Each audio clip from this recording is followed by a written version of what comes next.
When cell phones, computers, or other electronic devices get messed up, they get corrupted, the way to fix it is to return that device back to the manufacturer's original specifications. That's what takes place today in Matthew chapter 21. Welcome to the 2020 New Testament Challenge. In Matthew chapter 21, verse 12, Jesus goes to the temple and he clears out all the money changers. This is actually the second time that he clears the temple.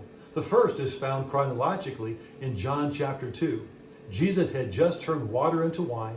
He went to the temple and he saw all the evil that was taking place, and he overturned the money changers' tables. You know what that says to me? It says that junk always wants to return. If we don't keep something clean, dirt wants to accumulate again. Here, Jesus has to clean out the temple again. He says that my house, God's house, is to be called a house of prayer. The church is not called a house of preaching, even though preaching takes place. It's not called a house of singing, even though we sing praises to God. The manufacturer's original specifications is that it should be called a house of prayer. Because when we pray, then we see the power of God at work. After Jesus cleaned out the temple, then miracles took place again. Healings took place. But then the Pharisees saw wonderful things that Jesus had done, and they were indignant. Why were they indignant?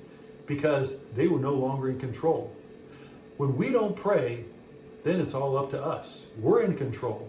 But if we want to see the power of God at work, if we want to see God's hand at work, we need to get back to prayer.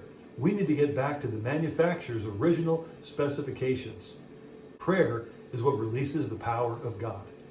Thank you for being a part of the 2020 New Testament Challenge. Let's get back to the original specifications of church in our very lives as the temple of God. Let's be people of prayer.